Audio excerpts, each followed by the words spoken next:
And he wasn't even driving. My fault. Was it? Obviously, a large audience here, so first survey. Does anyone listen to the podcast? We're in trouble now. You know what to expect then. This is the kind of level of technical expertise. I'm trying to disappear off camera because we've got 4 people, well, Phil's from the magazine, he's on the podcast all the time, aren't you, Phil? Can't get rid of me. You had to run it last week in Doncaster. I did. Did a superb job there.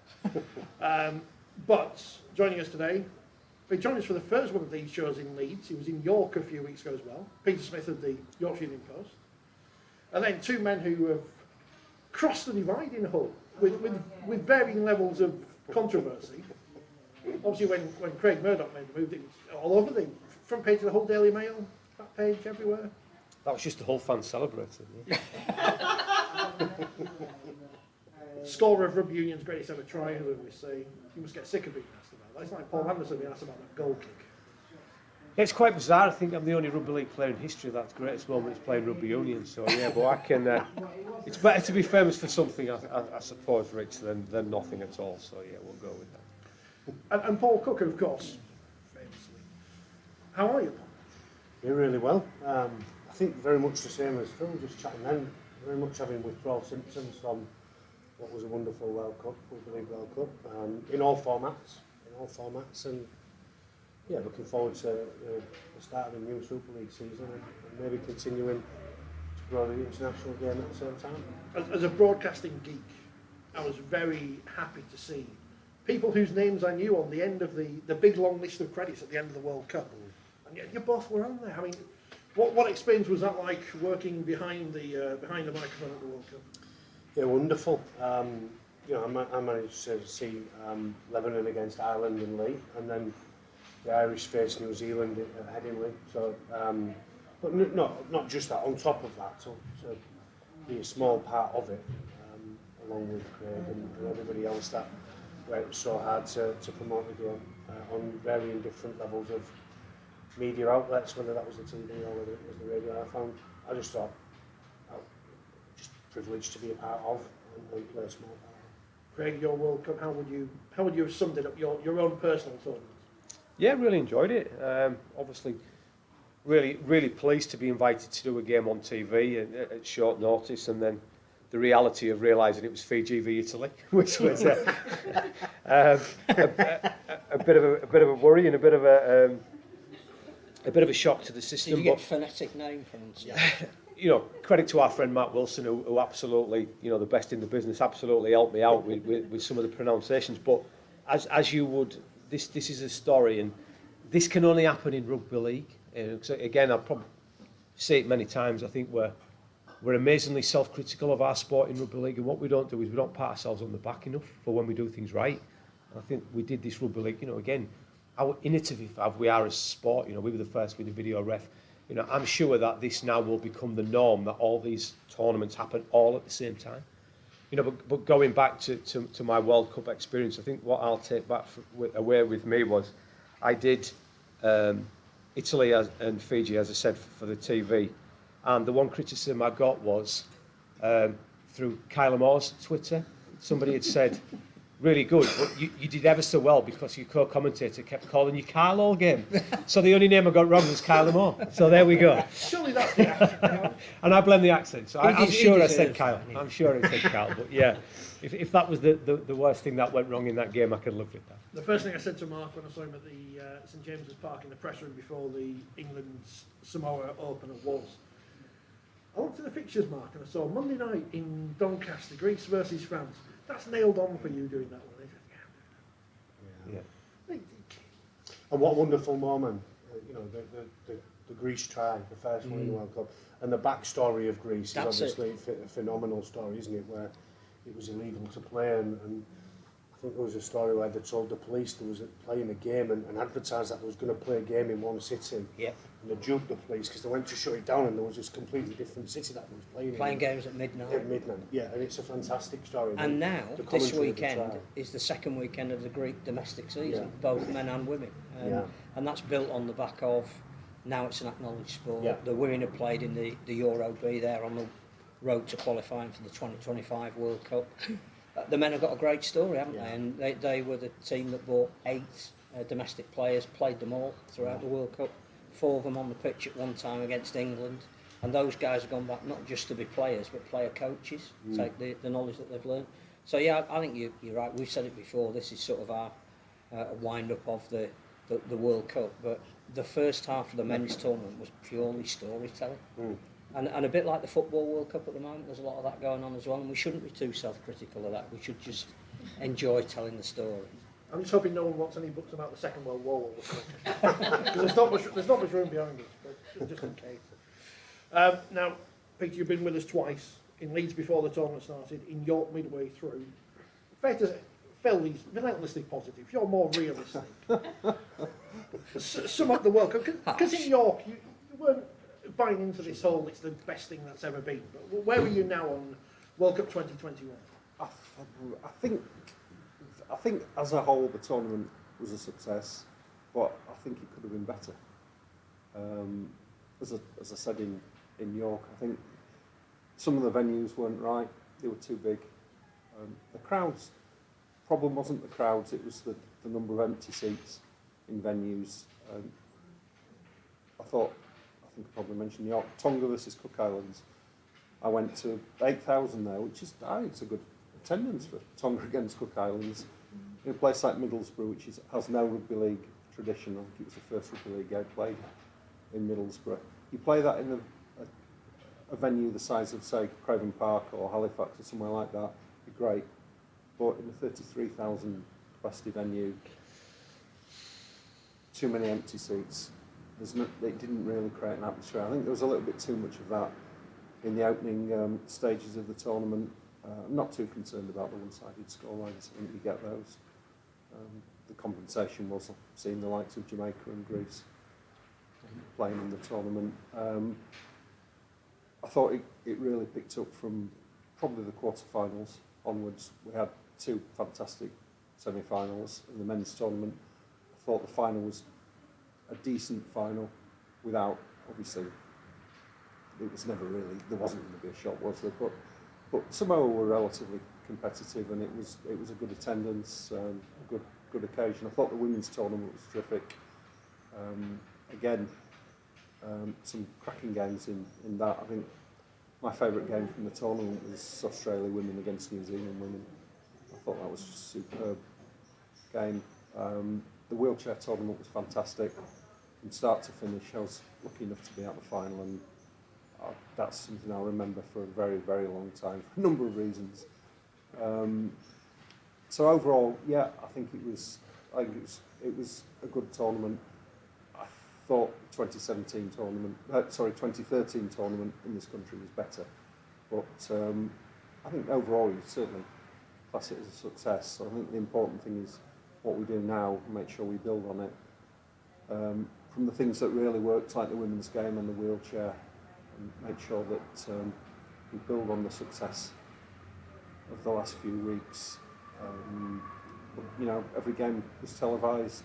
For a rugby league fan, it was just 6 weeks of wall-to-wall rugby. It couldn't be any better. But I mean, Phil can't wait for Boxing Day now, can you? You can't wait to see Leeds reserves versus Wakefield reserves. I mean, I can't wait. I should have come up with these introductions before we come in. And I forget, Paul Cooke, of course, former Wakefield star. I forgot to introduce him to that before. I think the thing about what happens now is there's very much a possibility it could be after the Lord Mayor's show, and that's what we've got to guard against, particularly in the domestic game. We've got to make sure that it looks and feels a little bit different and matches what we've seen while the World Cup was on. I think we can talk about where we think the international game will go a bit later on. But I think, again, it's the metrics you use to decide whether it's been a success or not. And, 30 million people watched it on the BBC. We've never had that kind of exposure before. What was it, 194 million impressions across various digital platforms. So again, we've never had digital platforms for a World Cup before. So, 2013 was a great World Cup, but there are so many ways now that you can, find your rugby league.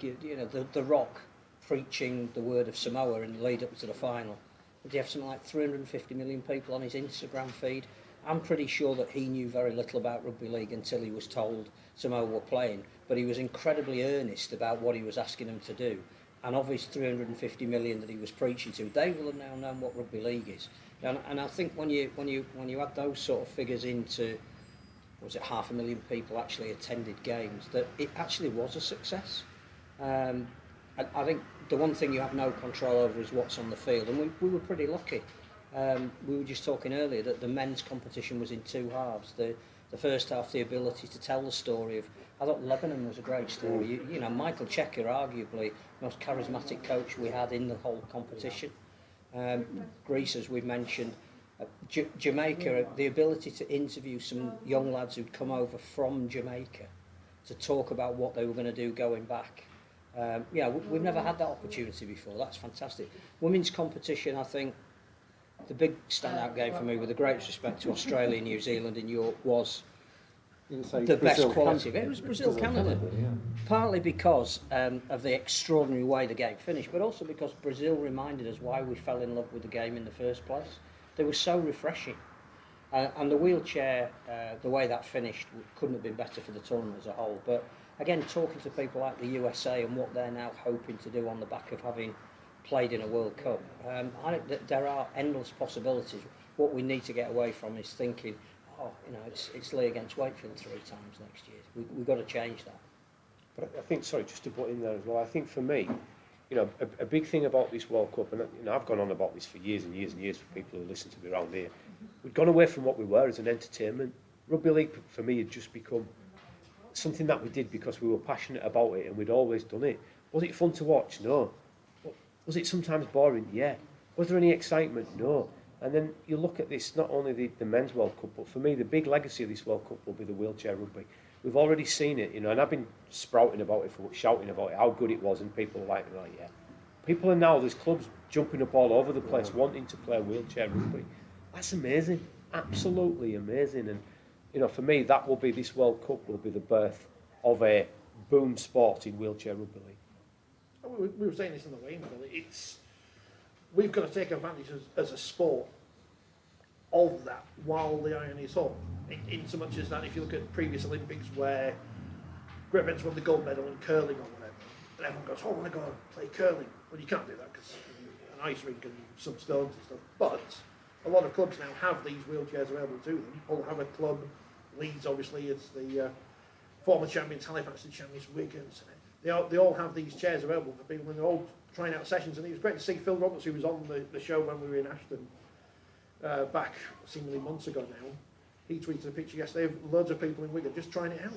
I could imagine, imagine, couldn't you, 7:30 on a weekday night, a spot for wheelchair rugby would have as big an audience as Emmerdale and EastEnders, because it is entertainment.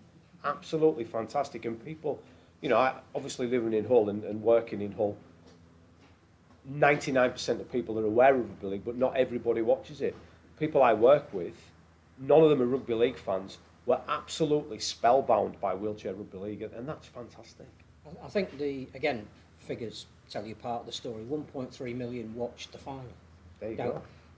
With the greatest respect to Sky, who have kept the game going for 20 odd years, if they get 200,000 for a men's Super League game, that's a good figure. BBC Two stayed on air for half an hour after the World Cup final because they wanted the reaction, they wanted the interviews, they wanted the stories, and the best stories are in wheelchair rugby league. The people that play it are absolutely fantastic. But I think there's two things now. It's what do we do domestically in terms of participation? Because all of the teams that you just mentioned, the Leeds and the Halifax and the Wigan, they've been doing this for about 5 years. They've got to the elite level. So, Hull KR are one of the clubs through their foundation that are saying we're trying rugby league in a wheelchair. I think Batley are doing it. York are doing it. So we've Wakefield, I think in their second go. So the elite teams are looking to have development sides underneath them, and more clubs are going to play it. Widening the pool is exactly what we're all about. I think whether it's men's, women or wheelchair will do that relatively quickly. But we shouldn't expect anybody who gets in a wheelchair to, Paul would be fantastic at wheelchair rugby league because he's got the vision of how you play the game, and he can bring abled and disabled people onto a ball, and you should try it. You'd be fantastic. I'll have a go. I love the idea. You don't have to tackle. Yeah, you'd be You rubbish, don't have to Craig. tackle. Yeah, the happy days to me, yeah. But what's your view? Yeah, you say that though, Craig, but then you say you don't have to tackle, and then you see some of the, you know, It's easy to tackle. I would Yeah, rather absolutely. try and not make a tackle on a normal rugby league field No, you're right, absolutely. than be in a wheelchair where somebody's going to actually knock me over, Yeah. and it might hurt. Which brings us round to the point that the French were making after they lost in the final. The French lost, didn't they? They lost. It was in the, apparently, yeah. Were there some sour grapes in the press room? This conference was extraordinary. 22-minute long whinge by the French, who I may have missed. You were there as well. You might have. I don't recall them congratulating England at any stage. Oh no, they definitely didn't. They just complained for 20 minutes about They various complained about the rules that they invented. things. Yeah, one of the things they were saying was that it's now getting the sport's already basically too tough for quadriplegic people because of the use of non-disabled athletes in the sport. I just wondered what you thought about that. I mean, the big thing that was made about the wheelchair game during the World Cup was how inclusive it is. Well, that's Male, female, disabled, non-disabled, and I think that's a big strength of it. And I can see what the French are saying to an extent, but you have to have two. Is it a maximum of two non-disabled people in Yeah, the team? of the Five aside. I think that balance is probably just about right. But what do you think? No, I think again, we were talking about it before, is the fact that, you know, it is so anybody can play it, and regardless of your, you know, your body shape or whatever. And, you know, I was saying to the audience here that you go back 20 years, you know, we all remember a rugby team run out onto a pitch. You didn't need numbers to know who played where. Whereas now, a rugby team comes out, you've no idea because everybody's the same. Everybody's big, strong, fast, tough. You know, I think, and that wheelchair, you know, what your body shape is, you know, anything about it is kind of irrelevant because everybody's the same when they're strapped into one of those chairs, and it's, you know, it's so fast, it's so physical. As I said, for me, it is the greatest sport that I've seen in new sport to my eyes in the last 10 years. Easily. I think you've got to split the elite level and the community level. That, you know, there is always going to be room for anybody to play this sport, but you're going to have to be damn good to play at elite level. When you look at, And that's how it should be, Phil. exactly, in any variant of the sport. So you look at Jack Brown or Nathan Collins, they've honed their art over the last 5 or 6 years. So I don't have an issue. I think the French were throughout the tournament looking for reasons why they had an inkling they might not win it. And wanted to get some agenda before they play it again in 2025. But no, I think I know of somebody who is a quadriplegic who is going to Halifax next Monday to play for the very first time. They're not interested in playing for England in the 2025 World Cup. They love the idea that even though they are disabled to the point of where society is almost telling there is a limit to what they can do, they can go and get smashed around in their wheelchair. And they love the thought of that. They may only ever go once or twice. They may make some new friends that they wouldn't have previously come across. They might become part of a community team. That's what we're all about. So, no, I think we can take the French complaints with the pinch of salt it deserves. I mean, they did start talking about the referee after the semi-finals. It was quite good, though. Very French. Have you, Are we allowed to yes, say that have in you- this have world you we ever live in? seen a Who knows? refereeing display like the French gentleman on the... No. I think we... It- You've spoken to referees in your time. Beyond belief, isn't it? It's beyond belief what you witnessed. And as you said, 1.3 million people witnessed that. And it will be, for as much as the final will be remembered for England winning and the winning try and what a great spectacle it was, that will come out of it as well. I think I've abused referees a lot in my time, and I've never ever been abused back by anybody. But yeah, it's phenomenal. It was phenomenal to watch. But it added to the lore of the whole coverage, and it was concept, great yeah. that France lost because he became a comedic figure. Mm. And people will talk about that in the context of it was wheelchair rugby league. The other thing I think is we've now got a slightly separate sport. And the great thing about it is it's clearly rugby league. The rules of rugby league, you know, rugby union for once must be kicking themselves that they didn't patent the word wheelchair rugby. And also that the rules that they came up with are nothing to do with rugby. This, you have to tactically be rugby league. and there is a direct link, but actually we've got a separate saleable product, like Craig was saying. Now you can go to a broadcaster and say, if we can get you maybe every fortnight, because I don't know if you could replicate that every week, No. but a British Super League whereby you will see on your screen, not dissimilar, involving some of the personalities that you've now come to recognise, those players in their club kits. And when the Challenge Cup comes around, the Catalan Dragons will be in it again, and we all know that rivalry now exists between England and France, and we want to promote that for the next 3 years. I think we have a different saleable product. So instead of saying to Sky or Premiere or whoever it might be, you can have a game alongside what you've already bought. It's now, you want it, you're going to have to pay some money for it. It wouldn't just have to be, if you're talking about expanding, it wouldn't just have to be rugby league clubs. There'd be no reason why Southampton Football Club couldn't have a wheelchair rugby league team. Or Saracens Rugby Union. Saracens Rugby Union. It's only they exist. It's the sort of sport that can expand beyond our boundaries. Well, it's and our interesting you horizons say at the moment, that, because one of the first people to tweet congratulations to England were Ipswich Town, which I can't imagine Ipswich Town would ever have had a reason to geographically be involved in anything rugby league. But there they were sending their congratulations because they'd been caught up in the euphoria of England winning a World Cup. Well, maybe if we were a bit more proactive than we are, we would then be ringing up the foundation at Ipswich Town and saying, why don't you put on wheelchair rugby league? Yeah. It doesn't have to be related to your football club. It doesn't have to be in a facility that you own, but your kit can go on 10 people who want to play wheelchair rugby league. And if you're good at it, we've got a southern division you can go in, and there's a potential of being in the Super League. And they can still be called Ipswich Town Football Club. And it's the same with Plymouth Argyle if they want to do it. Geographically, the sheet of paper is actually as blank as it's ever been with wheelchair. We're hamstrung a bit with the men's game. Women's we need to look at. Wheelchair actually is this moment to conquer the world. Because you just need, don't you? There's no venue other than a sports hall, which we've got in every school, every sports centre. Yeah. And I think the success is obvious that we've been talking about wheelchair rugby for 15 minutes now on the back of a World Cup. That says enough for me, doesn't it?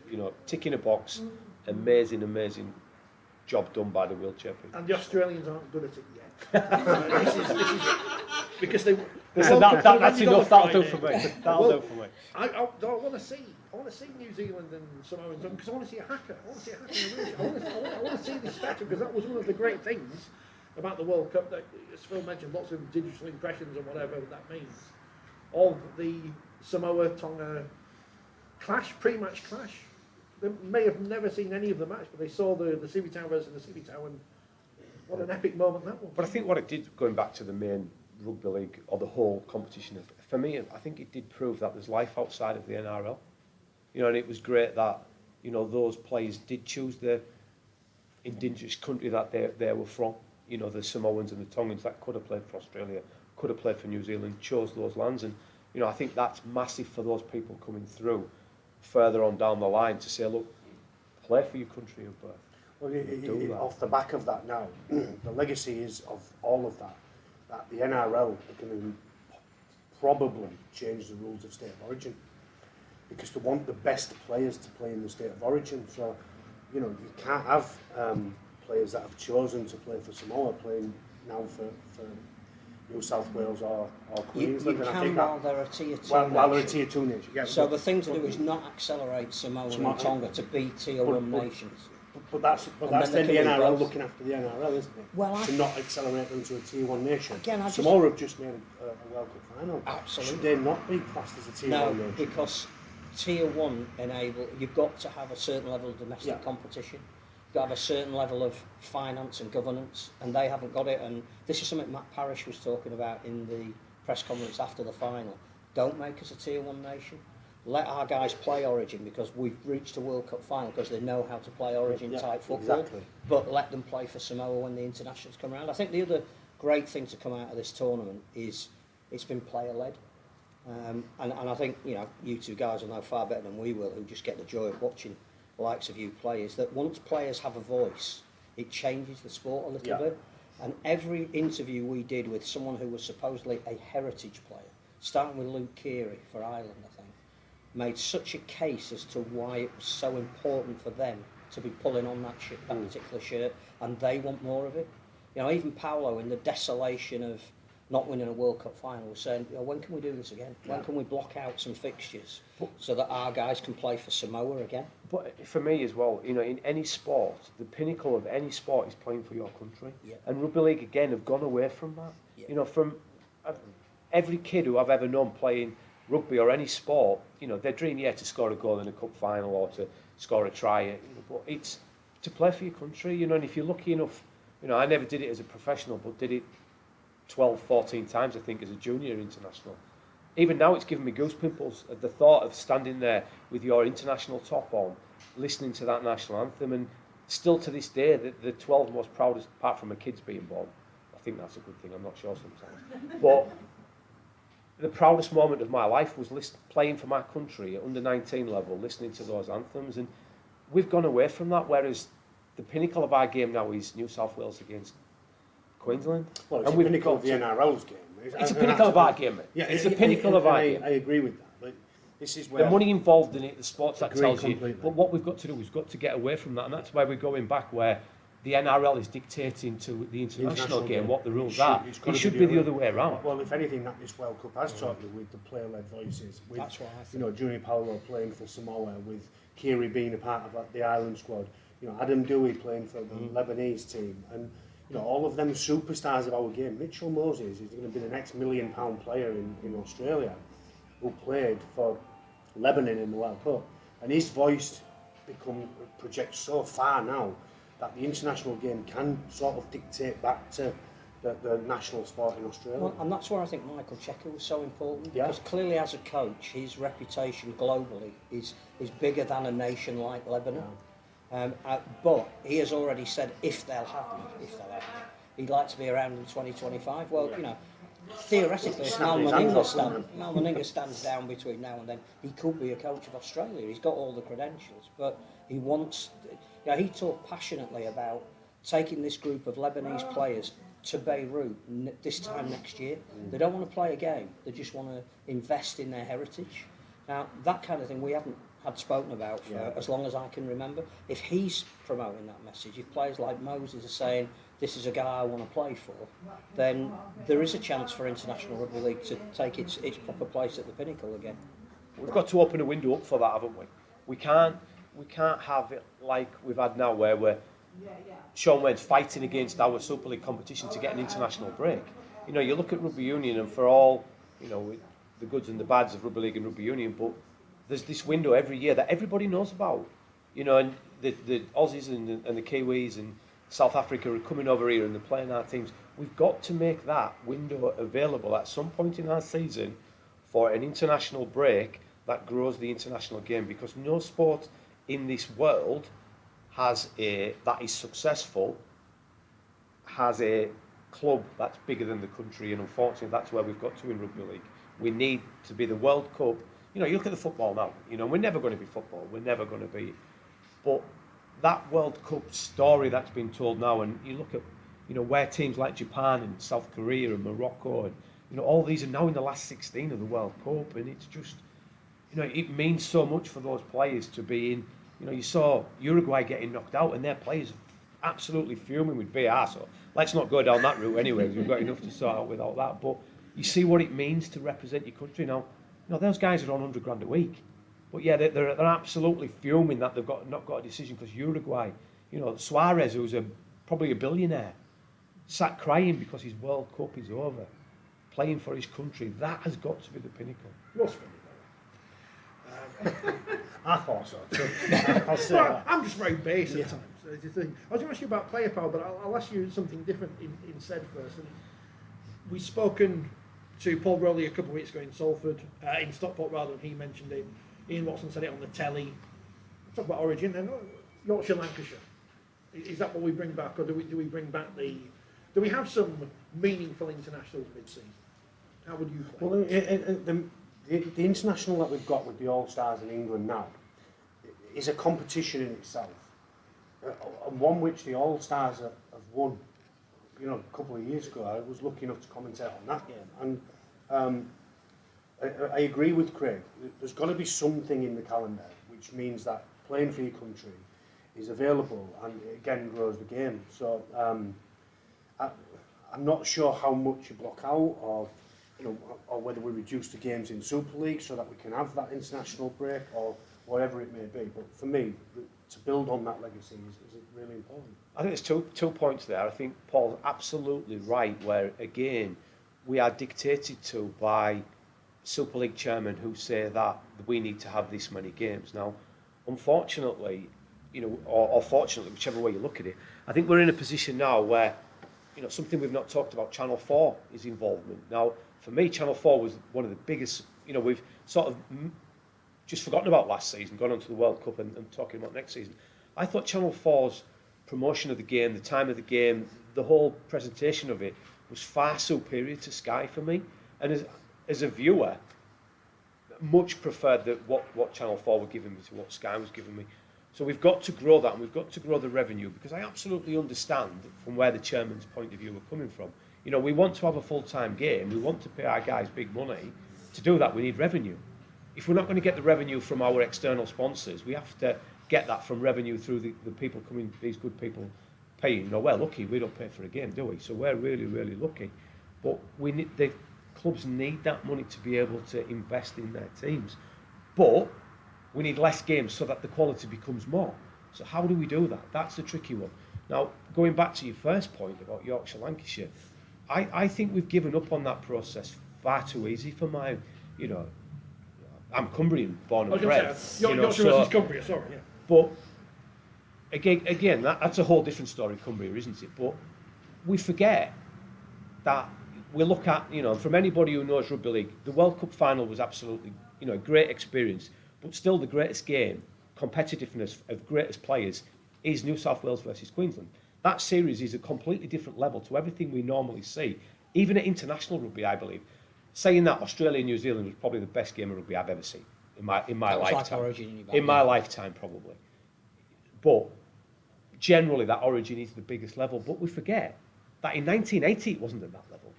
That's grown and grown and grown to be the pinnacle it is now. So what we did, we introduced the Origin, when was it? First time? 1980. And it didn't work once, so and what it was did we only do? one game. What did we do? We throw it in the bin. Oh, you mean our Origin? Yeah.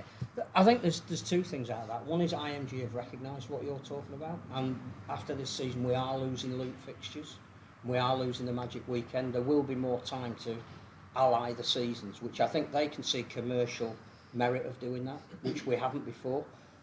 Also, the chairman that sat on the board of Super League have now all come off it, and I think this gang of six, which will be Rugby League commercial, will run the game. So I think we will move into a sphere on the back of the World Cup where people will look at 67,000 people turning up at Old Trafford for games that didn't involve England. And that's the second time that's happened in a World Cup final, that we virtually sold out arguably the best stadium in the north of England with a match that didn't have the home nation. So imagine what it would be like if we did have the home nation. So I think that recognition from this World Cup is already happening. I think the fact that Peter Volandis and Abdo are on the international board now means that the NRL's perspective on the international game is actually going to be heard. Yeah. Now, we may not agree with it, and there may be some stipulations that they want that still put them at the forefront of everything, but actually they're sitting round the table, and we haven't had that before. It's like we're an organisation, the IRL, with no money, but we're going to tell you when you're going to play internationals, and the NRL is saying, well, actually, we bring all the money into the game, we effectively have a collective bargaining agreement with all the players, we'll tell you when we're releasing them. So I think all that dynamic is changing, and it's on the back of this World Cup, and the fact that even the NRL gets to a point where its market is saturated, and it sees that, what more can they do with Origin? They sell out 3 stadiums a year, every year.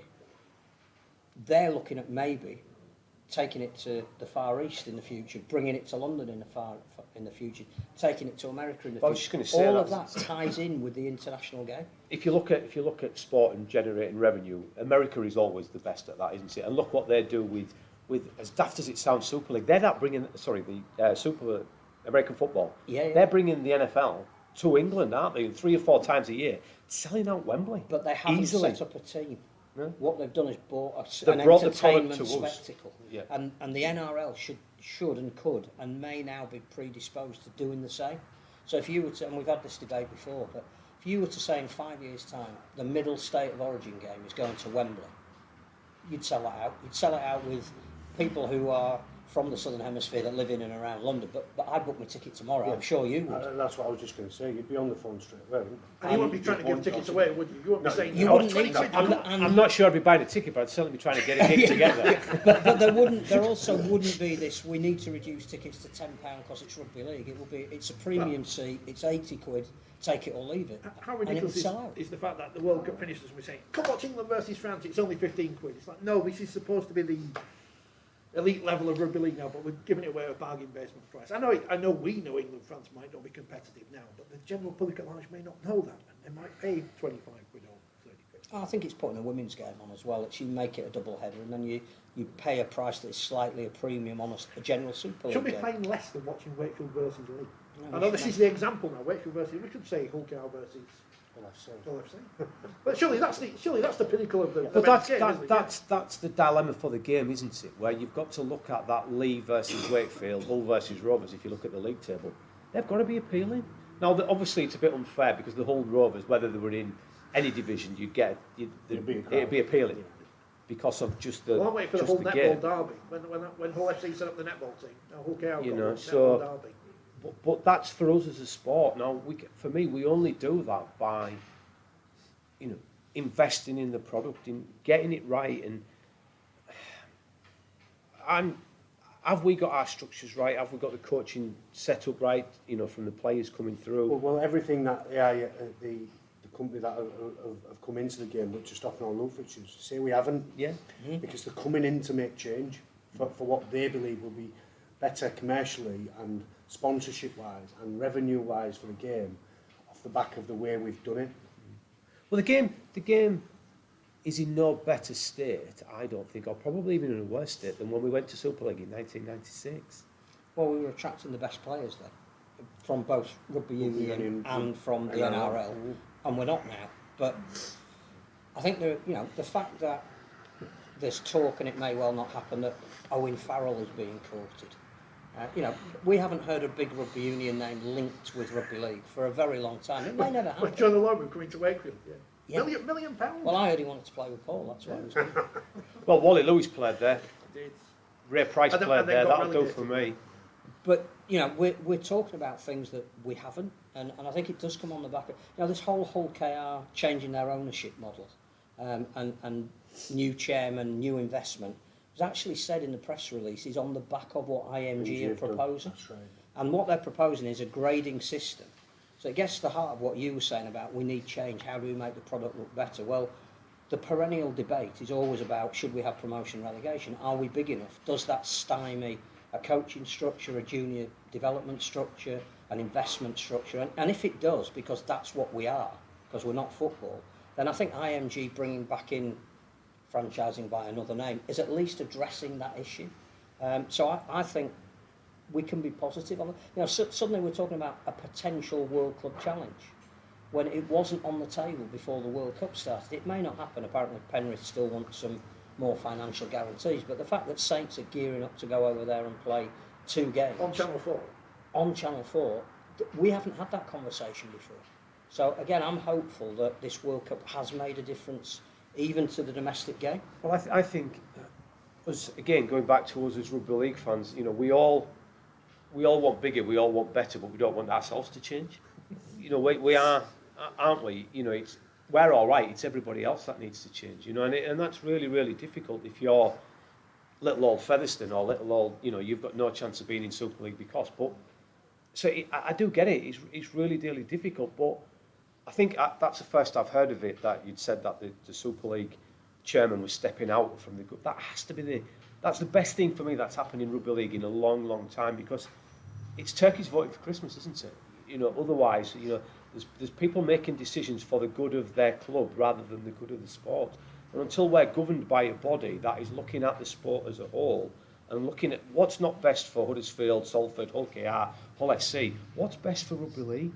And that's where we need to get to. And again, for me, this is all, what are we, nearly 30 years too late, isn't it? Again, hindsight's a wonderful thing, isn't it? We had these debates and this was the plan in 1996 when we went to Super League. It should have happened then. It didn't. We've got to, a full generation, or almost 2 or 3 generations of players have gone through that mill and existed, and there's still a heartland of the game like Cumbria who still haven't got an avenue for junior players to play Super League without getting in the car and travelling 150 miles to Wigan, Warrington, Widnes, or wherever that may be. One of the arguments about Cumbria, though, would be it still doesn't have a modern facility. And that's nothing to do with Rugby League. That's to do with the Cumbrian councils, the people of Cumbria lobbying for that kind of a facility. And if, again, IMG or the commercial arm that involves IMG starts saying facilities is a certain percentage of whether you'll be in Super League, go and get it sorted out. There's a chance for you to be in. That is what We're actually moving it all forward, and I think you're right that there are some very talented players still in the region. But what's the region itself done?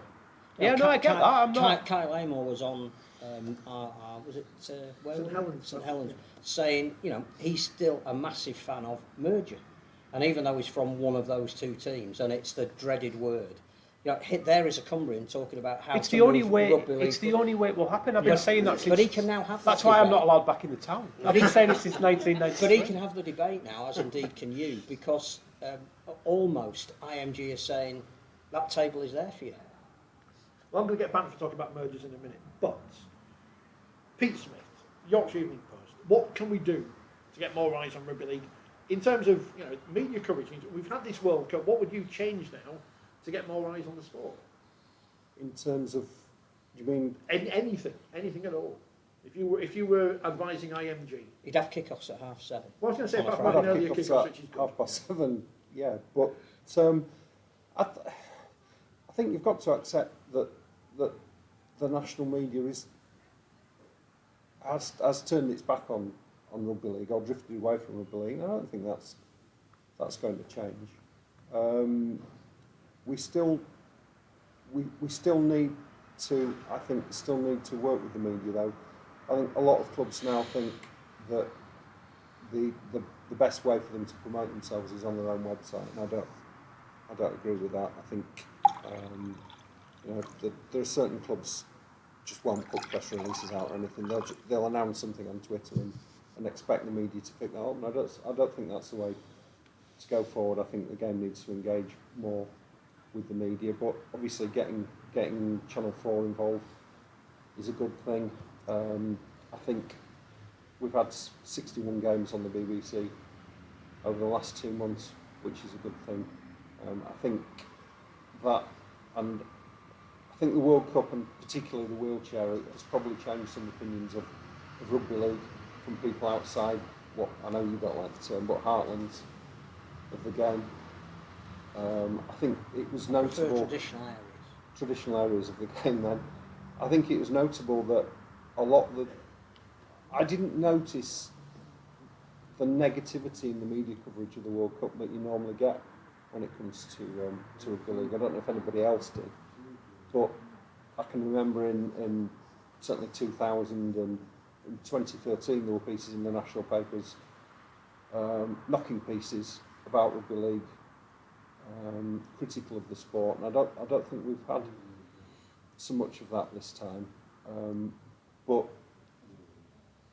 Rugby League doesn't have a presence in the national media. But there's got to now, be a and I story just to don't tell, think- Pete. Hasn't There are stories to tell, but we need to sell them. But again, from my point of view, and again, I'll go back to, you guys, you love Rugby League. You're born and bred, love it. You've got, your great job. You're reporting on a sport that you love, on a daily basis. But, it's like any journalist. You're going to go and report the stories that are there. We're saying about wheelchair rugby league. If wheelchair rugby league booms like it is doing, there's going to be a journalist and there's going to be a page in every national paper because that's what people want.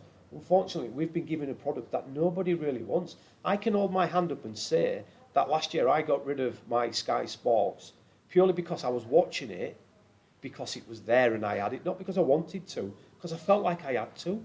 Because I'm a rugby league fan, I must watch rugby league. Didn't enjoy it, didn't enjoy the presentation, didn't enjoy any of the games. In fact, ended up being frustrated with my family because it was, so I got rid of it. Now, if I'm not watching it, what chance have we got of getting new people in and keeping those people? We've got to have a product that people want to buy into. I think we also need to make people that come into the game a little bit more welcome. I think look at Toronto. there was a lot of negativity towards Toronto, wasn't there? And they've gone. We've lost that. Well, but this was a new team and a new market opening up, and new people coming into the game who absolutely love the game. And we had people in the traditional areas saying, Well, that's my point, Pete, is what I was saying before, is as Rugby League, we're saying, we want to expand, but we're not merging with them because we're traditional and again, I'm going to say Featherstone, we're Wakefield, or we're Whitehaven and we're Workington. We deserve to be of our own right, but unfortunately, nobody's got that right to be able to do that. The sport's got to decide what they're there, and then we've got to get a product that people want to buy into. That's the key to it for me. We're entertained. I think it's also about stories, and it's what you were saying right at the very beginning, that talking to some of the national journalists over the course of this World Cup and some of the ones that came in from abroad, they were being rung up and asked for stories on Greece. So they knew that Greece were playing England, and suddenly there's this, well, tell us a bit about Greek Rugby League, and 1,000 words on a story about why Greek Rugby League has been persecuted, who would then get beaten by 90 points at Bramall Lane, but nobody cares because they want to tell the story of these young lads who are coming out of the dressing room being mobbed by kids, even though their coach has been in tears in the press conference because this is what it's all about. It's about the women's game has given us lots of stories, because I think we're at that very early stage of, well, who is Jodie Cunningham? Who is Courtney Winfield Hill? I need to know a bit more about them. Courtney Winfield has been a professional cricketer. Well, that's more interesting than who she actually plays rugby league for. But we'll also tell the story of, she coaches the Northern Diamonds as well as plays Super League Rugby League. Oh, there's a story there. We want to tell that story. But Wheelchair is full of people who, just to get into the chair, have got a fantastic story, of which James Simpson is probably the best example at the moment. And has been a wonderful ambassador. So I think what's changing is merely reporting the game. We need to find more exciting games to report on a more regular basis, which goes back to, do we play too many games? Do they all feel and look the same? Do they all kick off too late? Why would the national media be interested when there's a football match on at the same time? But we can tell them stories. The World Cup has proved that out there is a different form of media, that particularly the long form mainstream media, broadsheet media, will tell. You might not get you might need to get in the sensational newspapers, somebody who's done something they shouldn't have done, and we've got plenty of them. We're on the front of the Sun before the World Cup starts. We've got the old redemption stories if they need them. But I just think maybe the agenda's changed a little bit, and we've actually got more stories to tell. But I also think as well, our way into the national media, in the world that we live in now, it's all about diversity. And maybe our way into the national media isn't, unfortunately, the pinnacle be the men's game. It's a disability game, it's the wheelchair game, it's the women's game. Whereas, you just look at now, and again, it's where we've gone from women's soccer or football, which, let's be honest, probably 5 years ago wasn't a great spectacle. It wasn't good. Whereas now, women's football is as equally as good, if not better, than men's football. You look at Jill Scott, who's now a national celebrity on the back of what she's done. But you saw, actually, if anybody is boring like me and watched I'm a Celebrity, her actual talent of football, when she's in the camp and playing head tennis with the other guy, her skills were phenomenal. She's not just a figure, she can play. It was banned in our house for the politician whose name I won't mention. But we were taking Jill Scott and all that. Now, for a boringly pointless piece of analysis I did in Forty20 magazine, so I write a TV column every month, I analysed the lack of rugby league players on A Question of Sport, which is a terrible programme. And as soon as I did this piece of research, Paul McShane turned up, and then John Wilkin was on a few weeks later. He's popular in Hull, isn't he, John Wilkin?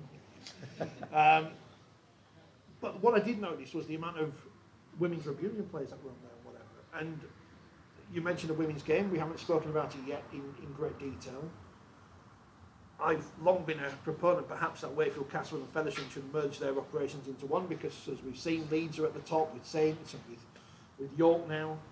But there's no whole team in the Women's Super League, not even in the second Women's Super League tier. I don't want to say this to you. The big word. Should Hull, I mean, you had the joint academy for a bit. Should Hull FC and Hull KR women wear a black and red shirt and try and put rugby league, women's rugby league in Hull in that top echelon of the table? Well, ultimately, if they keep doing what they're doing now, they're probably not going to get there. And maybe they should do something different like that. And like Craig said, with the Cumbrian mergers, they want to stand on their own and not invest in that, then they're not going to get into the top division in Super League, and neither are the women if we keep doing that. The investment of the women's game, I'll say, I was really fortunate during COVID that I still was able to commentate on games and be live at stadiums. The best game of rugby league I watched that season through COVID was my very first women's game between Wigan and York at Wakefield. Yes. And the skill on show is phenomenal. And what you just said about Jill Scott's skill, what she's actually a celebrity for is a football. Yeah. And like you said about the women's football, it's the Euros win has catapulted it to greatness.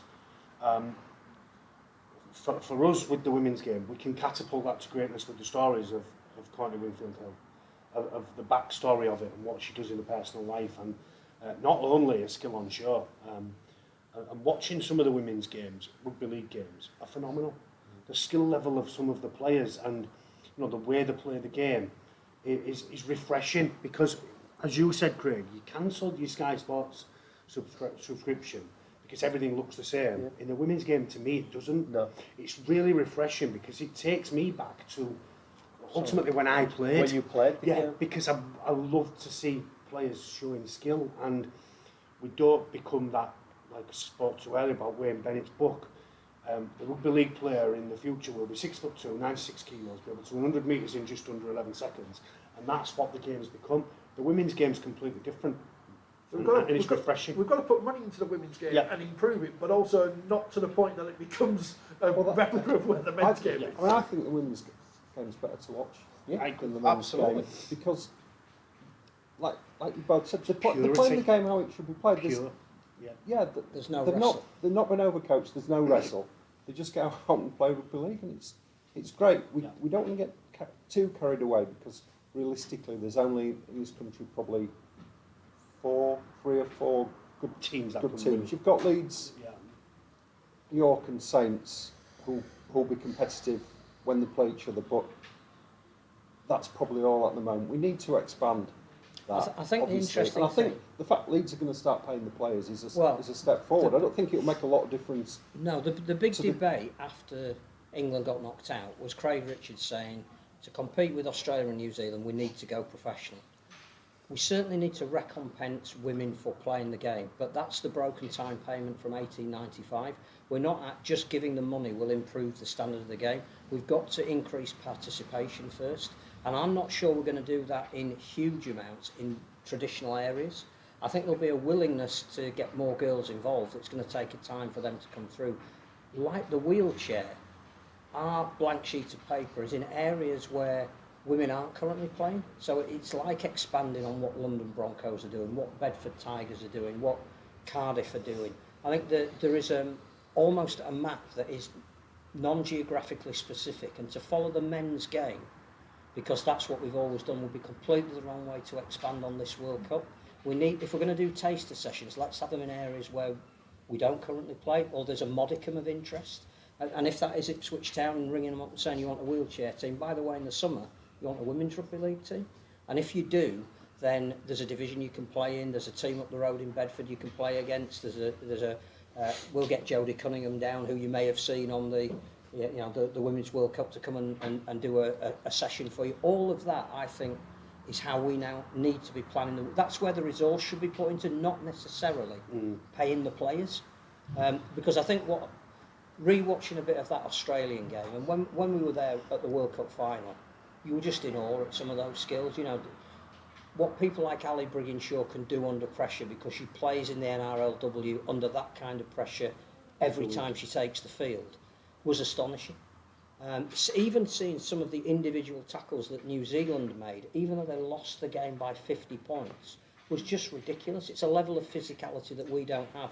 Merely putting money into the sport won't give you that level of physicality. You need more games that are competitive, so you need more people playing. Look at the Aussie team, though, what Paul was saying about people all looking the same in the men's game. That Aussie team, they're all the same build and the same height. Not all of them. The props could have played on the wing and vice versa. You look at New Zealand, who aren't quite so much from the professional. They have some NRLW players, but not the whole team.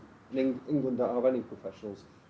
there's more of a variety of But I also body think types and things. And I think that's better. But in You places don't want to like watch everybody look the same. There's always got to be room in the sport for a Rob Burrow or some or Small something fat like bowling that. bloke. but wheelchair. But in the case of places like Ireland, Scotland, and Wales, where we've already got, if you like, the barest toehold of women playing the sport, there's massive expansion there, and it's not about money; it's about opportunity. The money that we've got should be channeled into recompensing those players that are at the elite level, so that they're not out of pocket to play the game. But as much as we possibly can put into a community level. Well, my argument about that, again, if we always do what we've always done, we'll always get what we've always got. I love that saying, absolutely love it. And it's typical of rugby league. And we talk about investment. We've invested all this money over the however long Super League's been going. My question has always been, is it a better product? Now, I said about the Australia-New Zealand game, amazing game to watch. But if you ask me for my greatest game of all time, and I'm sorry to the Hull FC fans in here, Wigan Hull FC Cup final of '85. That's my go-to game. That's an amazing game of rugby league. There's so many great skills on show that day. And we are, nearly 40 years down the line. Is the product that we present on a weekly basis in Super League as good as that game? I would say no, from an entertainment value. Now, what did them players get? Some of them had been, Wembley on Saturday, drunk and hungover all day Sunday, going to work Monday morning without any sleep, back to work. Scully was on the bench, so there's one. So that's saying to me, is money the answer? No, absolutely it helps, and I'm obviously very, very lucky that I played my entire career in the full-time era, so I wouldn't want lucky enough that I didn't have to go to work. But money isn't necessarily the better. It gives you obviously more security, but for me it hasn't improved the game as a whole.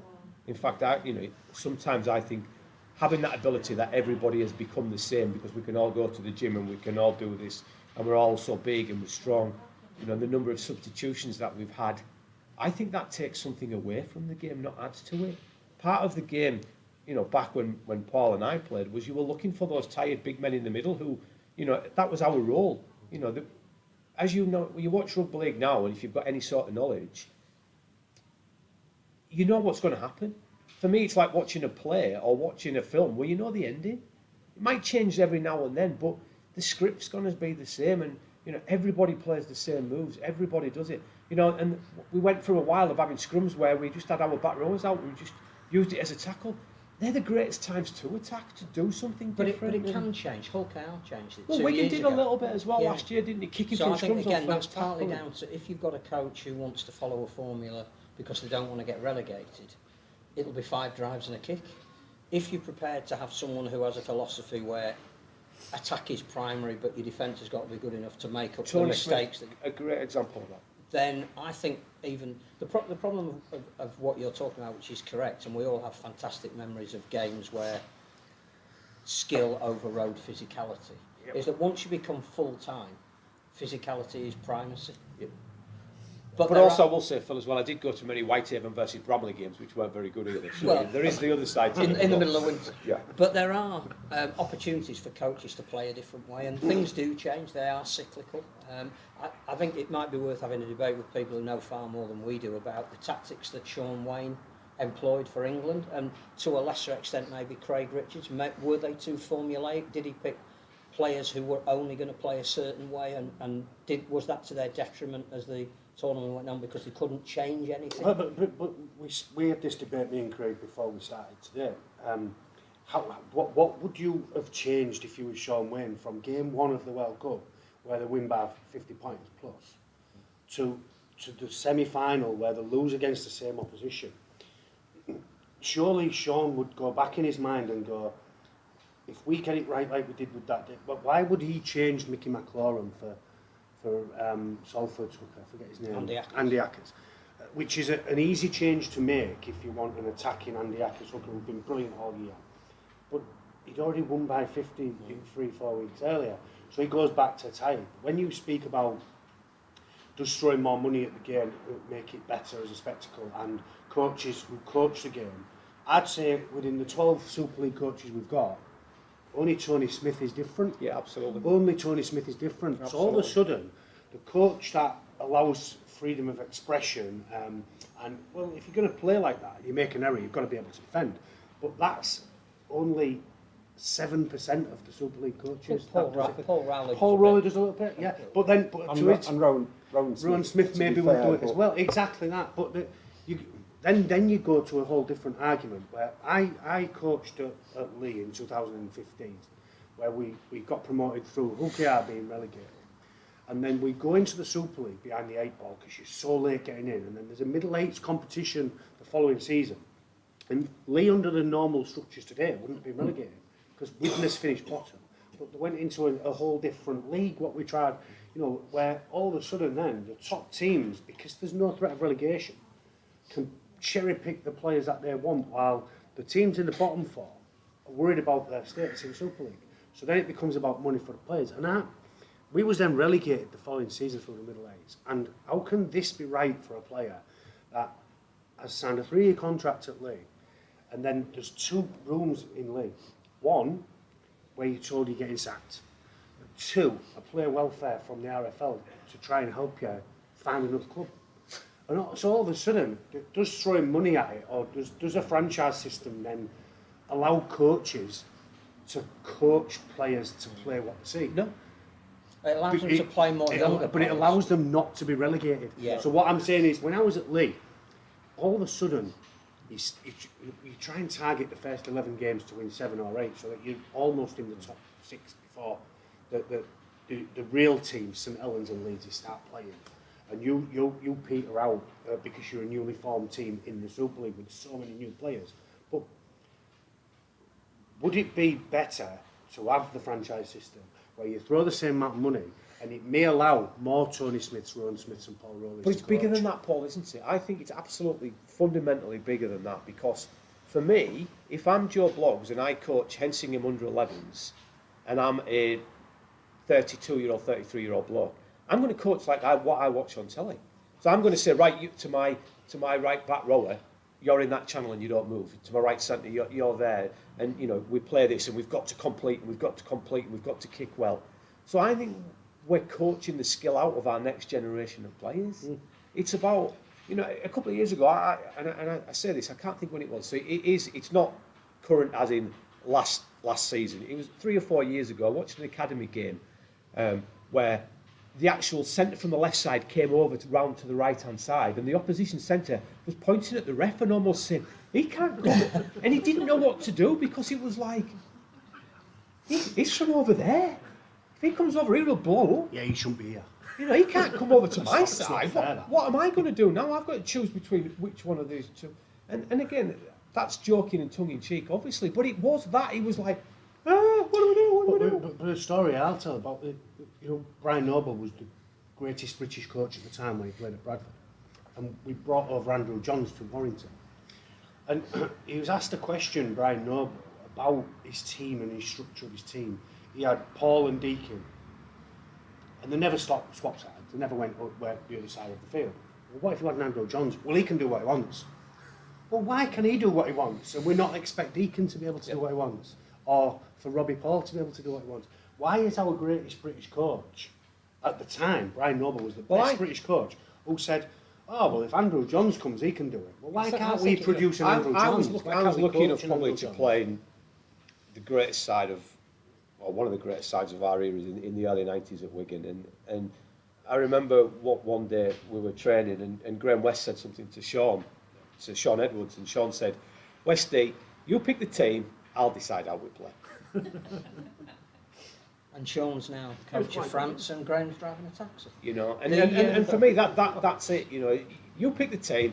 Once we go over that line, I decide what we do. But the other thing about that as well is, if you have a system whereby relegation is taken out, not only is it economically more efficient, and there has to be an open door to allow progressive teams still to come into that top flight, and there has to be a realisation that if you don't live up to whatever the expectation that is, comes with the you're grading out system of of it. IGN, doesn't it?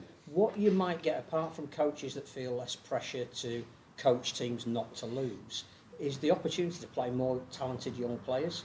Because I just think at the moment we are seeing kids maybe in the academy division, and we don't see them come through quickly enough into first teams. But you can throw them in. They can make mistakes. It's not going to cost you if you get Mikey Lewis playing more games because his defence isn't quite what you need if there's a big prop forward running at him. But in terms of attack, you can't coach him because he's got that natural ability. But to have that, Phil, as well, we need to get the structure of the game right now. The biggest crime that we've committed over the last 10 years in Rugby League is getting rid of reserve grade Rugby League. But Because proper reserve grade proper, Rugby League. yeah, because proper, at the moment it's a no, complete, it's a farce. mix. It's a a mix. farce. Yeah. An absolute farce. Whereas we're all about player welfare. You know, player welfare is, you know, and it has to be. But then we're saying to a young kid, the first time you ever play against a man is on your But of Super League course, debut. the other thing you could do, if you want to look at refashioning how the sport looks, is not have a reserve grade Rugby League, but have a proper system of teaming up with other clubs. So that you do, and again, I'm not saying because they do it in Australia it works, but actually a more of a twinning arrangement whereby your younger kids do get the opportunity to play in the championship against men. We have to do it properly, Phil. Yes, we exactly. can't. And You everybody can't has to send do me it. as the No, coach everybody for has one to do game it. when No, you do it. You're saying absolutely. to me, right? You're spending this year at Cornwall. And the coaching Go and do structures that. have to align, Yeah. because you don't go and learn how to play the game in one direction at one place and then come back and expect to be able to do it at your homeland club. But if we're serious about whatever we call it, twinning arrangements, for example, then there's no reason why that doesn't help the whole rather than the individual. And then reserve grade isn't quite so important because the kids are getting the experience that they need to play against men. I think there's also a case for then saying once you've established that domestically, you roll it out to saying, right, well, it's your responsibility to look after a European nation. It's your responsibility to look after an African nation. You can bring a kid from Ghana to play in your academy But also as well, structure. if we had 4 or 6 games less, Which- and you've got that squad, Exactly. you've got the ability then to Yes. have a proper reserve Yes. grid. So now we know Brian Noble's structure is the reason why Robbie Hunter-Paul runs around on the pitch pre-match, because he's got that freedom. He was only ever on one side, though, if you notice. It happens all of the time. I spent part of Peter Sharp was great when he came over to FC, and I remember injuring my hamstring before the season started. And I missed the first 6 weeks, and my first game back was Hull KR. And all these 6 weeks, it strips everything back to just we need to get to the end of sets. We need to do it. It was painful to watch when I was injured because it wasn't on the field. And I knew I was coming back for the Derby game, and I went into him and I said, he said, "Oh, you'll start." I said, "Please tell me we're not playing that crap level of rugby that you've been trying to get these players to play." He said, "You go do what you want." And that was, for me, music to ears. But there's not many like that. How do we get so that the players are developed in that way to be able to play eyes-up rugby, which is pure, like you said earlier, everything's the same. You know, why have you cancelled your Sky subscription? Because everything's the same. But if we've not got the relegation, it might allow a coach Absolutely. to coach a player to be able to play the most pure form of football. Why the is it? 85 Cup final. Why is it that the most, and it might just be my take of it, most coaches are front row forward? Other people does on the that- telly as well. How does that work out? Forwards, what's going on? But and again, we shouldn't compare everything to the way they do it in Australia, but they are the market leaders. So normally in any form of business, you at least look at what the market leaders are doing to try and understand how they've got to that position.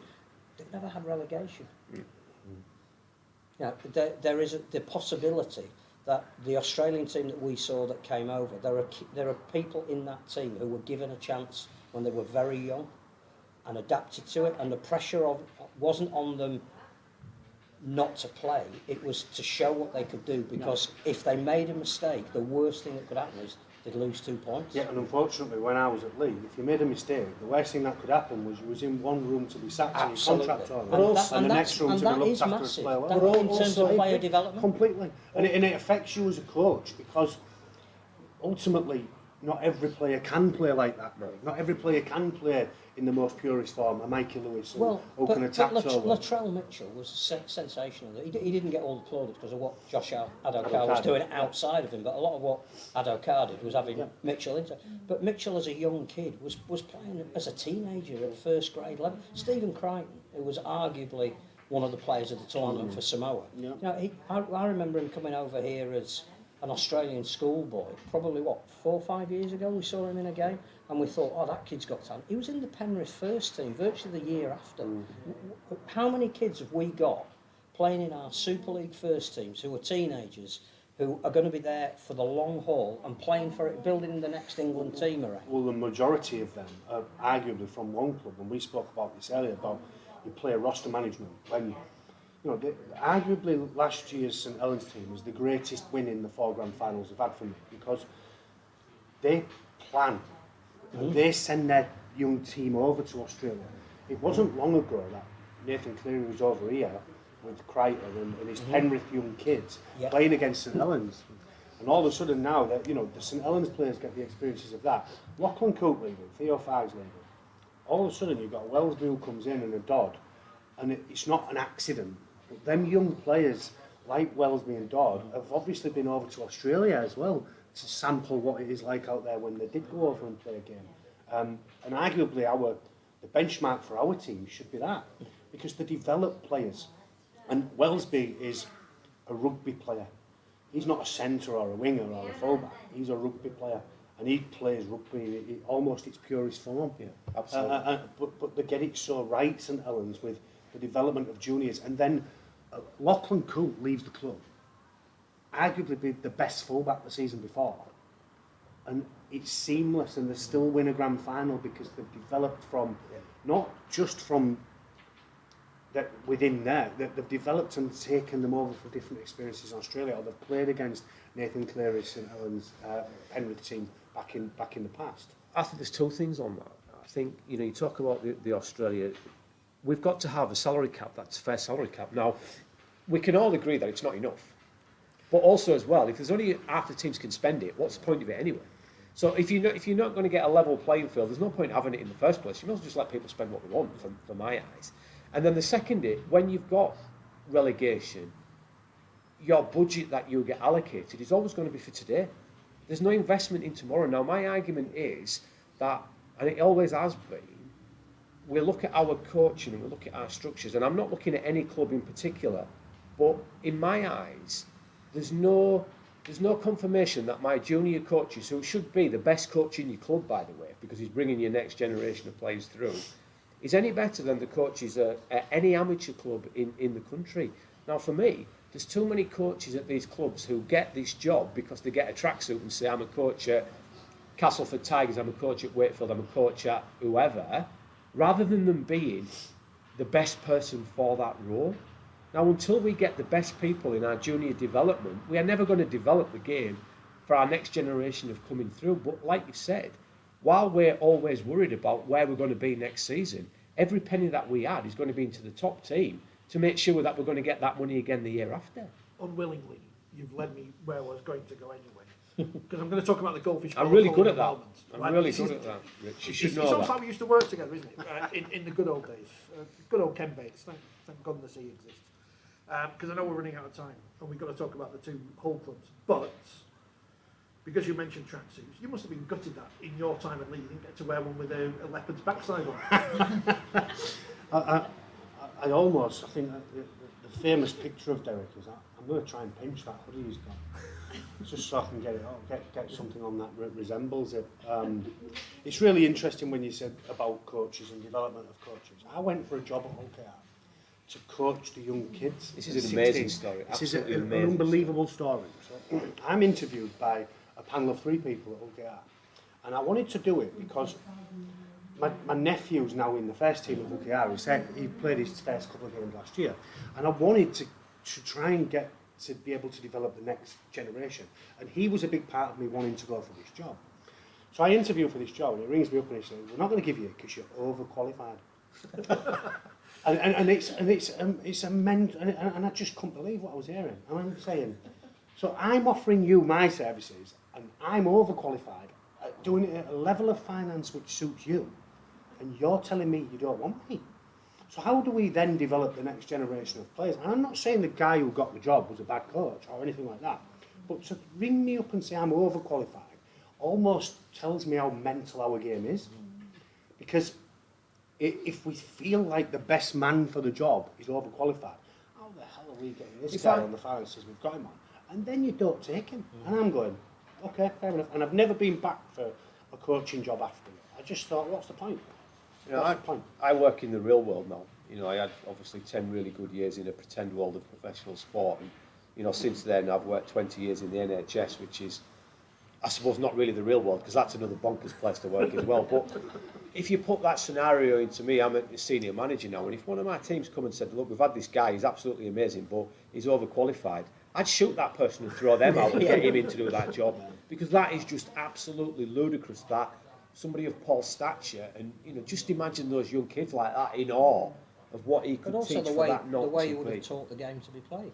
It's just ridiculous. And you mentioned it, the best coaches in your coaching team should be your youth coaches, because they are developing the next generation of players for the first team to be able to use. And they are so But important. if they're being told to develop them in a style that the first team wants to play, then you're knocking the edge off them before they even get to the first team. Of course you are. But I think you've unless you're a coach like Tony Smith or Rowan Smith, Yeah. because for me that's the right way. I think you've got to throw Matty Pete into that a bit. Yeah. You're still a little bit Different structured, ones, but yeah. you know, you look at the Wigan team of Or last maybe year, it was Lee Breers. or It'd maybe be it very was Lee interesting to Breers. see how they coach this Probably, year without yeah. him.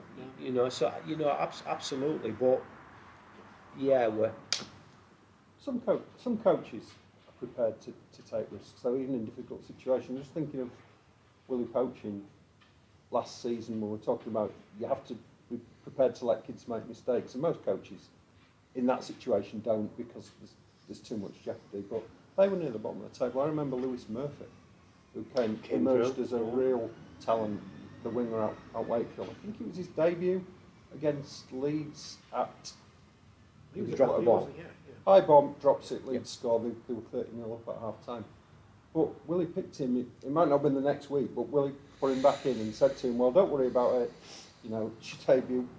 But would Willie, I like you, I'm impressed by but what you've would done, Willie have I'll give you a picked him chance. if Tom Johnson hadn't been injured? Wouldn't Lee That- have picked him knowing he was going to get the sack anyway? But he- Probably. But all I'm But saying he is, gave a kid a chance, and Yeah. he was prepared to give him another but chance after he'd sometimes messed up. it's And I think injuries that mean you give kids a chance, and I'd But like that- to see kids given a But chance. That's regardless whether always there's gonna be the promotion or case, though, isn't relegation, it? that's irrelevant. You're always going to be, as a coach, whether there's promotion or relegation, you're going to pick your best team. Oh, absolutely. Because if you're involved in any kind of sport, and if you're like me, you're involved in sport since I was a 3-year-old kid. If we say we're having a game of tiddlywinks now, I want to win. If we're all playing, I want to win. And if I don't, I'm going to go away disappointed. Because that's, if you're in sport, you're built into that. Now, Absolutely.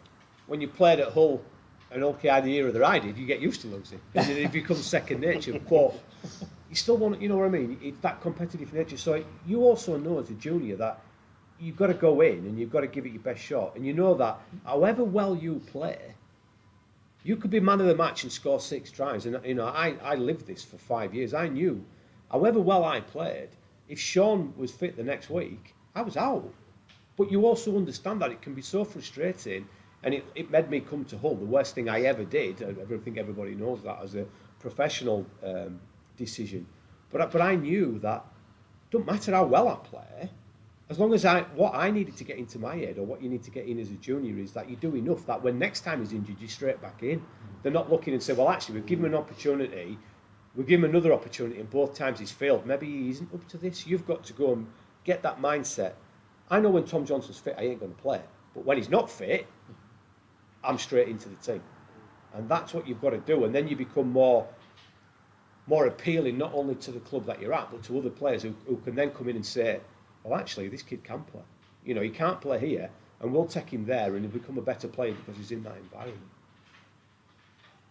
You're trying to get Lewis Murphy sold. Tom Johnson's gone, hasn't he? Lewis is back in. So, you always told me goldfish bowl. Hull is a goldfish bowl, and we've got a goldfish bowl with 2 new goldfish in as the coaches. I don't know where this is going. The most important thing, it seems from the outside sometimes, is who finishes above each other. But surely now, Hull Cup, isn't it? yeah. But when are we going to see a whole club Top 4. back in the grand final? I agree Because completely. it's been a long time. We are tarnished in this city with rose-tinted classes, black and white or red and white. And it's the only thing that matters at times to the supporters of the clubs. I've got friends in both red and white and black and white. And, you know, the last game of the season where Rovers win and they go above them by 1 place and they're hammering the black and whites, I'd be more worried that I'm not in the top 6. As a supporter of a club, stop telling me how good you are by finishing 1 place above us in the table off 1 game at the end of the season, and start worrying about developing enough at your club to be able to be in the top 6 and to make a grand final again. It's such a surreal city to be a part of and live in. But that's an easy thing to say, Paul, as a player, because we played the game for monetary value.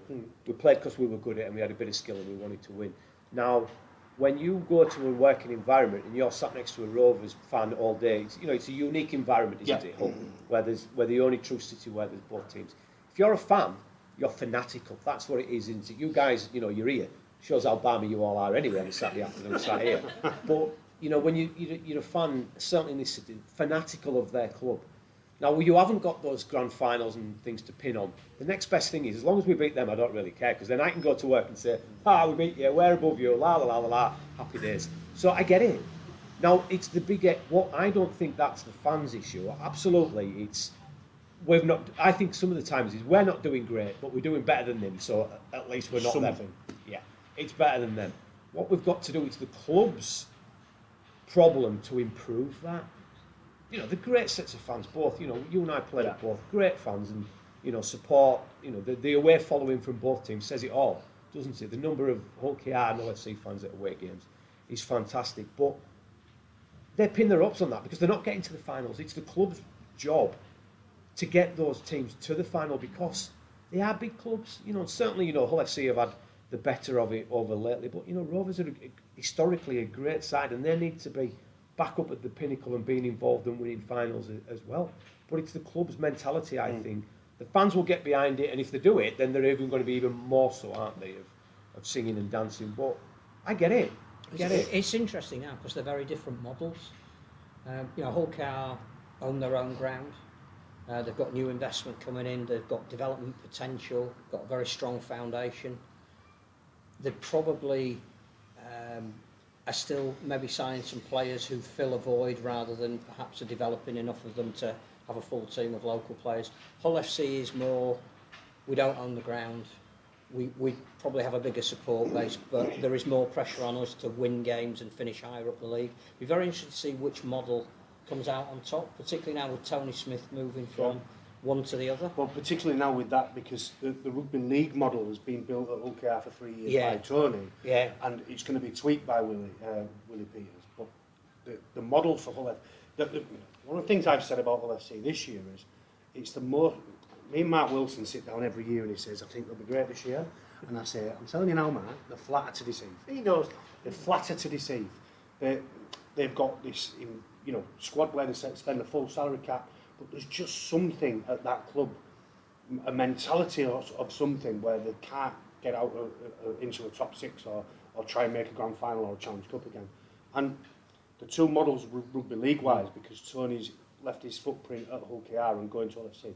But this year, I'm optimistic about Hull FC as opposed to being pessimistic, as I have been over the last 4 years. I think he'll build. And I've been proved right.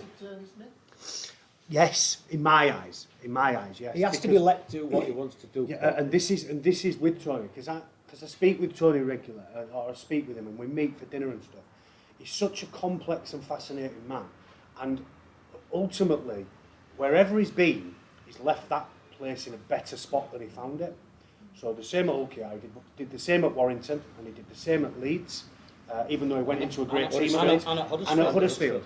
So all of a sudden now I'm thinking, I'm optimistic because his track record tells me that. But he builds a team rather than a group of individuals. And I knew straight away, Rich. I did the radio show on Monday in Hull, and I was booked on there anyway, and it was when Brett Hodgson was announced he was being sacked. And I texted Tony and said, if the rumours are true, congratulations. I've never spoke to them. And I thought, well, that's a lie. But the club, if it is true that the club haven't spoken to you, the club deserve get them over the hot coals. The owner and the CEO, James Clark, that to me would be a travesty.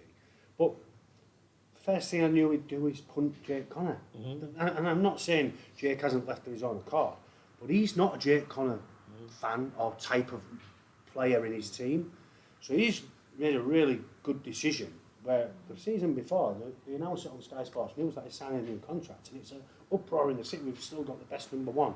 All of a sudden, you're going to see a completely different LFC this year because they're not going to be reliant on Jake, and they've got 2 young halfbacks that are under 30 years of age this year.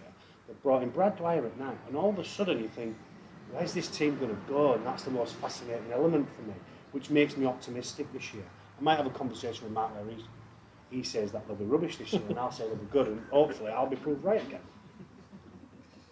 But yeah. I will just enjoy watching it from the outside. It's a bit like Leeds United. I was just thinking about I this. don't think you When can you're mention talking, them here. no, it's okay. When you're talking about away fans and Leeds United fans, bang on, we're going to take them more. And that's what Hull KR and Hull FC are. And Leeds are only bothered about beating Man United, really, and not getting relegated. Because as long as they beat Man United, you can brag about that for a while. It's a view of the club though, isn't it? And like Craig said earlier, when I said, you know, we have these tinted spectacles, black and white, red and white in Hull, and it's for the clubs to get them up to that level where they are competing again in major finals. And I do think that's where the IMG influence will help both of those clubs, because they're going to be given a blueprint and it'll be down to you. And I think Hull KR have already acknowledged that. Hull FC have got some limitations with not owning their own ground, which Wigan will have. You know, any club that doesn't have their Huddersfield access to their own facility are going to find it's harder and harder, because rugby league will need to be the priority for that club, and not, well, you can play on a Thursday because we've got a game on the following Saturday, and even though we're in the 5th division of football, we take precedence over you. It's going to be really an interesting dynamic, but again, it comes down to, this is the legacy of the World Cup. Can we actually make it count? Can I ask you guys, and flip this over a little bit, as a so-called expert on what we're talking about, to flip it over to a field where you guys are the expert on? There's been a lot of, over the last couple of years, new badges and stuff that are media friendly and digitally friendly, and what's your thoughts on that? You know, because I know certainly when Wiggins was changed, there was uproar, and you know, Hull KR have certainly changed theirs as well, haven't This they? year, You know, is that the way sport as a whole is moving forward to that digital platform? I think if you change it and it's good, then it's all right. If you change it and you're linked, So what are you it's trying to say? rubbish. Yeah. That was coming. Hull KR came out with this, and Wigan did the same, didn't they? With here's why we've changed the badge and this, and this. Is that if you explain it and the explanation makes sense, if you don't like the badge, you don't like the badge, do you? It's like when a new kit comes out. Some people like Hull's third fair shirt, and some people think it's a load of nonsense, but it's there to sell some shirts, isn't it? All I would say is that the classic example is the Rhino, which has no connection whatsoever with Leeds. But because they worked hard to make that brand unique, They are the Rhinos now. can't be anything else. If now. you search Rhinos on Twitter, the Yeah. first thing that comes up is So you do it right, take people with you, but work really hard at the beginning. You know, there was a couple of really clever things that they did, like they got Ronnie the Rhino to stand for Parliament. I mean, now he probably wins. We couldn't do any worse. And it wasn't He popular. didn't lose his deposit. It wasn't popular at No. the start, though. There was a vote. It was in our paper, and I think Loiners was one of the choices, and Loiners won by a mile. Yeah, but the club said, well, but thanks for your information, but thanks for your input, but we're not going to take any notice. And people didn't like Rhino, but It's how you it sell it. worked. But they've because stuck of with the it, way haven't they we? sold Going it. back This- full yeah. circle to the origin debate of Yeah. us giving it Kept up after them in. week one. They've stuck with it, and now they're the Rhinos, aren't they? Wildcats didn't really work, did it? Because this. That if was they'd when gone- I was there. If they'd gone with Wakefield Wildcats without the Trinity bit, it might have worked.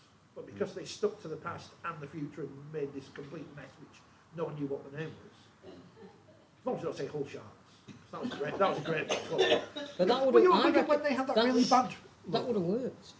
Oh, but you left by that. When Wigan had that really bad Warriors shirt. Yeah, I played in that year. Yeah. That was. Because that was a That was the infamous '97 season, which was the fated World Club Challenge, where greatest holiday of my life, a month in Australia, never played a game. Yeah, that was. Yeah. You're like the modern day. You're like the previous Ash Golding though, when he went. Not Ash Handy, sorry, when he went to on the Great Britain tour and never played. Yeah. So Papua yeah, New Guinea flew him out. Yeah. They flew him out as a replacement on the way to Papua New Guinea. Took him out of Leeds' pre-season training and didn't play him. That was a great story from that, Rich. Is we were based in the Gold Coast, you know, bonkers. A rugby team away from home in Australia based on the Gold Coast for 21 days. I think I did 17 days on the beer, you know, in the Gold Coast and never played a game. Gary Conley played all 3 and did 18. I've just been on a golfing holiday with Gaz, and he's still not changed one bit, has he? He was last out, first out, last in every day, every single day. No, it was a great holiday, absolutely great holiday. And, you know, we were sat in the hotel, it's probably not politically correct now, but we were sat in the hotel just in the lobby because we were just bored out of our heads in the daytime, and the lifts opened and Rolf Harris came out of the lift. You could have said something worse. So, I mean, that's fine. That's fine. Bizarre. It could have been far worse. Mental. We're running out of time. I'm going to get kids out of the car. Well, we're not going to get kids out. I've already got a parking ticket, so mine ran out at 3:30 because you guys were late. Well, apologies. Well, we've done the extra 20 minutes, that's why I got a parking ticket. Any questions? As long as they're quick. Or quick answers. No. No. Excellent. Thank you for coming. This is the end of our tour, which means we get paid, which is Has it good. been cultural? Has it been cultural? Oh, only you can answer that. There's some books. There's books. We've got people into libraries, haven't we? Apart from Newcastle, where no one turned up. And you fell off the stage. And I fell off the stage, which I think is probably the highlight of the World Cup for me, apart from Brazil, Canada, obviously. And, Can I just, you have all these ideas and they're really good and everything, so you're going to be speaking to the people who are coming in to chat. yeah, Phil, you're going to talk to IMG and tell them. Just tell them all this. We've sent them some stuff, but whether they want to take it on board, there are some really clever people now involved in IMG, far cleverer than certainly I am. There's a gentleman who's coming on the board called Peter Hutton, who known for a very long time, who is currently at Meta. He knows everything there is to know about sports rights negotiations, what makes a sport exciting. Having somebody like him now involved in the sport fills me with confidence. They sent sort of a questionnaire around to everybody involved in the media and people and said, if you've got any ideas, please tell us. So I thought that was encouraging. Absolutely encouraging. What you said earlier, you do what you've always done, you get what you always get, and it's obviously not been done at that level before. No. With you guys speaking about it. I'm really optimistic about the IMG involvement, and not only the IMG involvement, the Ralph leaving and the change of guard at level of governance level of the sport, and where we go with that, with lots of other different debates. And I think match review that coming on the back of the World Cup, which is where we sort of started this debate, the World Cup has given us the platform for IMG to take a product, some of which is new, and say, we're not doing it right, let's change it. And if that's the legacy of this World Cup, that'll do for me. And just, I don't want to finish on a negative, but we've got to remember that we can have the best company in the world that are running it. If we don't get the product right on the pitch, it's absolutely irrelevant. Yeah. What was Maurice Lindsay like? Maurice wasn't there when I was there. He'd left by the time, but I have spent many a day with Maurice. And again, a more passionate rugby league fan you could not meet. And again, a lot of people knock Maurice, but the game is where it is today, good or bad, because of Maurice Lindsay. He was a benevolent dictator. Ken Bates was at Radio Yorkshire. If it wasn't for him, we wouldn't be here today. Yeah. Especially because he paid for that recorder I nicked. Peter, thank you very much. Everyone read the Yorkshire Evening Post. Craig, do you want to promote anything? No, I'm fine. fine. Enjoy rugby league. Yeah, we do. New Forty20 out next week. There you go. Thank you very much for coming. Thank you for watching. I mean, not even live, but thank you for listening. And the World Cup's finished, and this is it now. And I'm sad. So that is the negative note. We'll end the podcast off. That's what Clive Tulsa used to say on Scrum Down, didn't it? Enjoy your rugby league. It was Harry.